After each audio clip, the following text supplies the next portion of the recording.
नमस्कार, मैं याचना जायसवाल। आप देख रहे हैं न्यूज झारखंड। चलिए जानते हैं सुबह से लेकर शाम तक की झारखंड की तमाम बड़ी खबरों को। झारखंड विधानसभा का मानसून सत्र, सदन शुरू होने से पहले कांग्रेस का प्रदर्शन, 1 अगस्त तक के लिए सदन स्थगित। झारखंड विधानसभा के मानसून सत्र के दूसरे दिन की शुरुआत होने से पहले ही प्रदर्शन का दौर शुरू हो गया। सदन के बाहर कांग्रेस के विधायक इंडिया के बैनर तले मणिपुर की घटना को लेकर हंगामा किया गया। इस दौरान केंद्र सरकार के खिलाफ नारेबाजी की गई। वहीं इस बीच कांग्रेस विधायक इरफान अंसारी और भाजपा विधायक समरी लाल के बीच पार्टी के चरित्र को लेकर बहस हुई। दोनों ने एक दूसरे के ऊपर पार्टी चरित्र को लेकर आरोप लगाए। जहां समरी लाल ने इंडिया को इंदिरा की पार्टी कहा, तो वहीं इरफान ने भाजपा का आदिवासी विरोधी बताया। तिरंगा से छेड़छाड़ का वीडियो वायरल। रांची में मुहर्रम के जुलूस का एक वीडियो वायरल हो रहा है। वायरल वीडियो में तिरंगे पर अशोक चक्र की जगह उर्दू में कुछ लिखा गया है। यह वीडियो मेन रोड हनुमान मंदिर के पास का बताया जा रहा है। इसमें मुहर्रम जुलूस के दौरान राष्ट्रीय ध्वज भी लहराया जा रहा था, लेकिन उसके साथ छेड़छाड़ की गई थी। राष्ट्रध्वज के रंग तो संबंधित थे, लेकिन उजले रंग की पट्टी के बीच होने वाले अशोक चक्र को हटा दिया गया था। उसकी जगह उर्दू में कुछ शब्द लिखे गए थे। इस मामले में डेली मार्केट थानेदार मधुसूदन मोदक ने बताया कि इसकी जांच की जा रही है। जांच के बाद आगे की कार्रवाई की जाएगी। राज्य के इन इलाकों में बारिश की संभावना। अभी 3 अगस्त तक राज्य में सक्रिय रहेगा मानसून। 31 जुलाई को इन इलाकों में बारिश की संभावना। झारखंड में मानसून एक बार फिर सक्रिय है। राज्य के कई हिस्सों में पिछले 2 दिनों में बारिश हुई है। मानसून के दोबारा सक्रिय होने से किसानों की उम्मीदें बढ़ी हैं, लेकिन राज्य में इस बार 1 जून से 30 जुलाई तक 46% कम बारिश हुई है।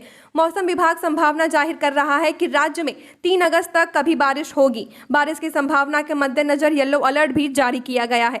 मौसम विभाग के अनुमान के बाद भी राज्य के कई हिस्सों में अभी बारिश नहीं हो रही है। रांची में भी 29 जुलाई की रात बारिश हुई। इसके बाद से तेज बारिश नहीं हुई है। हालांकि मध्यम दर्जे की बारिश रुक रुक कर हो रही है। आसमान में बादल छाए हैं। झारखंड में पिछले 24 घंटे के दौरान हल्के से मध्यम दर्जे की बारिश हुई है। इस दौरान 1-2 स्थानों पर बहुत भारी वर्षा भी हुई है। सबसे अधिक 125.5 मिलीमीटर बारिश लातेहार में हुई है। रांची में 26.1 और रामगढ़ में 25.6 मिलीमीटर बारिश हुई है।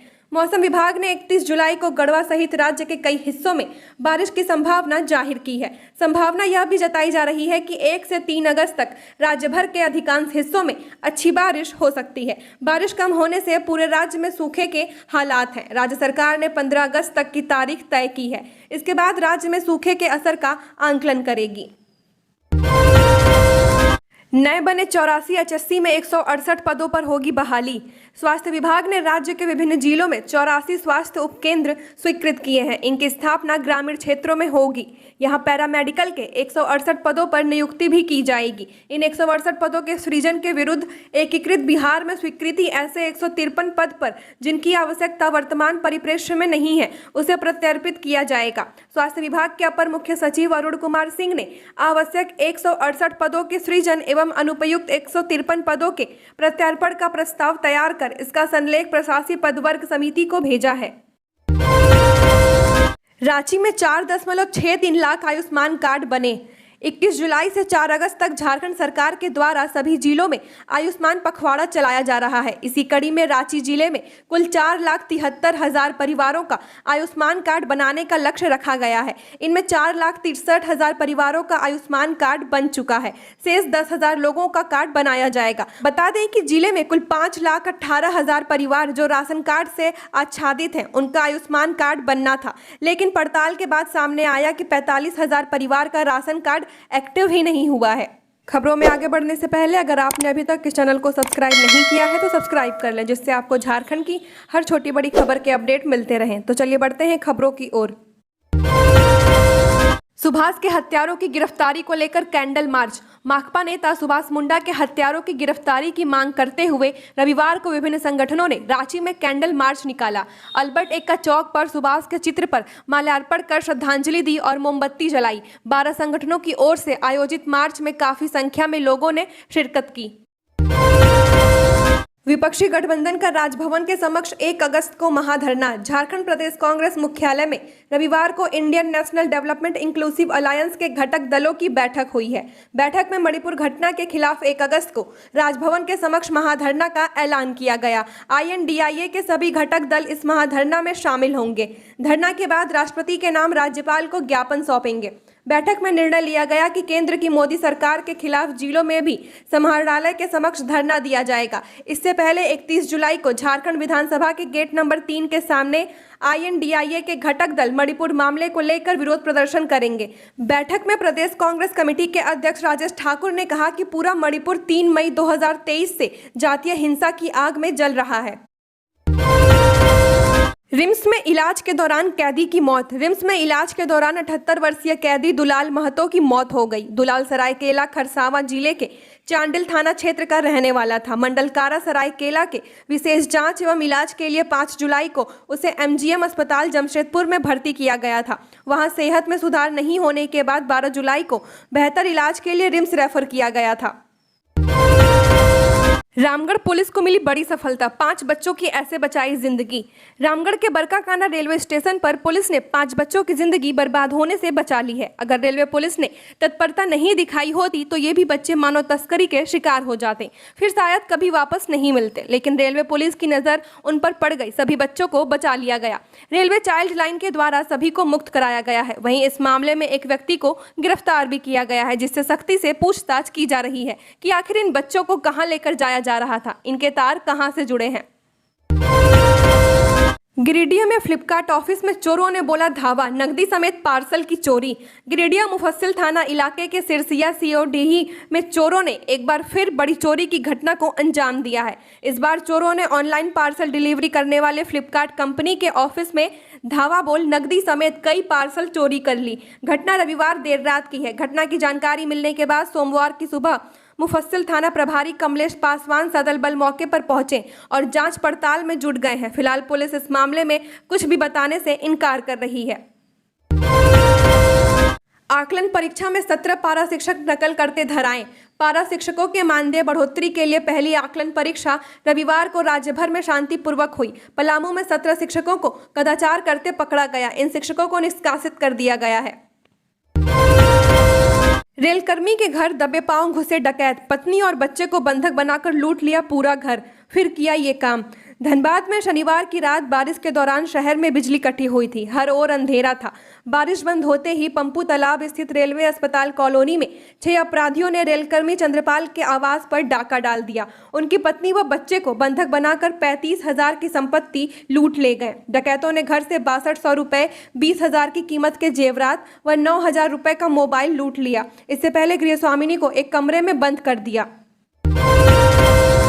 देवघर में डायरिया के मामले बढ़े, बेड हुए फेल, दूसरे वार्ड में भर्ती किए जा रहे मरीज। मौसम में लगातार बदलाव के कारण लोगों की सेहत पर काफी असर पड़ रहा है। कभी भीषण गर्मी तो कभी बारिश से लोगों की परेशानी बढ़ रही है। इस बदलाव के कारण खान पान में जरा सी भी अनदेखी लोगों को बीमार कर दे रही है। इस मौसम में अस्पतालों में डायरिया, उल्टी, बुखार और पेट दर्द के मरीजों की संख्या बढ़ गई है। सदर अस्पताल ही नहीं, निजी क्लिनिकों में भी काफी संख्या में मरीज वहां भर्ती हैं। 10 दिनों में सदर अस्पताल के डायरिया वार्ड में ही करीब 187 मरीज भर्ती हुए हैं। औसतन हर दिन 16 से 20 मरीज भर्ती हो रहे हैं। इसमें महिलाओं, बच्चों और बुजुर्गों को डायरिया के शिकार हो रहे हैं। इन दिनों बाहर से आने वाले कांवरियों को भी लगातार यह परेशानी हो रही है। बरसात के मौसम में चापाकलों और कुएं के पानी पीकर भी लोगों को यह समस्या हो रही है। मलमास की दूसरी सोमवारी पर बाबा धाम में उमड़े भक्त, झूमते गाते बाबा नगरी आ रहे कांवरिये। पुरुषोत्तम मास एवं बंगला सावन के संगम पर कांवरियों का मौसम ने भी साथ दिया। पुरुषोत्तम मास की पहली तेरस पर बाबा धाम आने वाले श्रद्धालुओं का तांता लग गया। कंधे पर कांवर लिए अलग अलग जत्थों में कांवरिये झूमते गाते बाबा नगरी आ रहे हैं। बड़े दिनों बाद हुई बारिश ने छोटे छोटे बच्चों से लेकर महिलाओं और बुजुर्ग कांवरियों को बड़ी राहत दी है। इधर कांवरियों से अधिक पुरुषोत्तम मास में आए भक्तों की भीड़ रही। भक्तों की कतार 2-2.5 किलोमीटर तक पहुंच गई थी। भक्तों को रविवार सुबह से ही जलसार चिल्ड्रन पार्क के रास्ते से कतार में भेजने की व्यवस्था जारी रही। दोपहर 12 बजे तक कांवरियों की भीड़ कम होती चली गई। मेडिकल कॉलेज में आज से नीट के तहत MBBS का नामांकन, तैयारी हुई पूरी, जाने कब है अंतिम तिथि। शहीद निर्मल महतो मेडिकल कॉलेज एवं अस्पताल में आज सोमवार से नीट के तहत एमबीबीएस प्रथम वर्ष में नामांकन की तिथि शुरू हो गई है। नामांकन की अंतिम तिथि 4 अगस्त तक निर्धारित की गई है। इधर नामांकन को देखते हुए कॉलेज प्रबंधन ने सभी तैयारियां पूरी कर ली हैं। नामांकन के लिए अलग अलग टीमें तैयार की गई हैं। नामांकन के दौरान डॉक्यूमेंट वेरिफिकेशन, मेडिकल समेत अन्य कार्य किए जाएंगे। मेडिकल कॉलेज के नामांकन कोषांग के प्रभारी डॉक्टर गणेश कुमार ने बताया कि पहले दौर के नामांकन के तहत 15 विद्यार्थी का लिस्ट मेडिकल कॉलेज को प्राप्त हुआ है। नामांकन की प्रक्रिया आज से शुरू हो रही है। फ्लैट व दुकान के नाम पर 1.56 करोड़ की ठगी, केस दर्ज।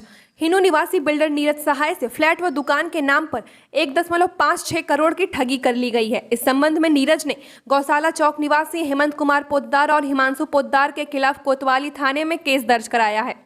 प्राथमिकी में कहा गया है कि उर्मिला आरसीपी कंस्ट्रक्शन के निर्देशक दीपक कुमार भरद्वाज से 2016 में जलान रोड स्थित एक भूखंड पर अधूरे निर्माण को पूरा करने की सहमति हुई थी। निर्माण कार्य के दौरान जमीन मालिक हेमंत व हिमांशु ने बताया कि निर्माण कार्य के लिए सभी मालिकों ने उन्हें जिम्मेवारी सौंपी है। इस क्रम में 2018 में दोनों ने उन्हें कुछ फ्लैट व दुकान उनके नाम से करने की बात कही थी। 2 करोड़ 70 लाख रुपए में यह सौदा तय किया गया था। दोनों को मार्च 2023 तक चेक व नगद में 1.56 करोड़ रुपए भी दिए गए थे। इस बीच पता चला कि जमीन के 16 मालिक हैं और डेवलप करने के लिए सहमति नहीं दी है। इसके बाद जब दोनों से पैसे मांगे गए तो इनकार कर दिया। जान से मारने की धमकी भी दी गई। रुक्का डैम का जलस्तर 24 घंटे में 1.5 इंच बढ़ा। रांची के आसपास के इलाके में शनिवार की रात में हुई अच्छी बारिश से रुक्का डैम का जलस्तर 1.5 इंच तक बढ़ गया है। काके इलाके में हुई 64 मिलीमीटर बारिश से पहाड़ी नाले का पानी पोटपोटो और जुमार नदी से रुक्का डैम तक पहुंच चुका है। पिछले 24 घंटे के अंदर हुई बारिश से रविवार को डैम का जलस्तर 1.5 इंच तक बढ़ता हुआ मिला है। रुक्का डैम का जलस्तर अभी 17.60 फीट है। इससे पूर्व 29 जुलाई को जलस्तर 17.50 फीट मापा गया था। पिछले वर्ष 30 जुलाई को डैम का जलस्तर 15.60 फीट था। इस लिहाज से डैम में पिछले साल की तुलना में करीब 2 फीट पानी ज्यादा है।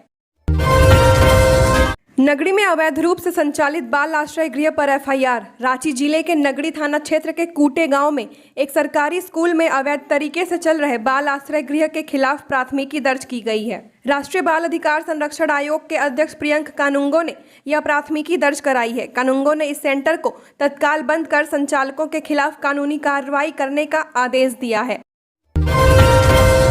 डाकिये अब पहुंचाएंगे टीबी सैनिटोरियम तक सुरक्षित सैंपल।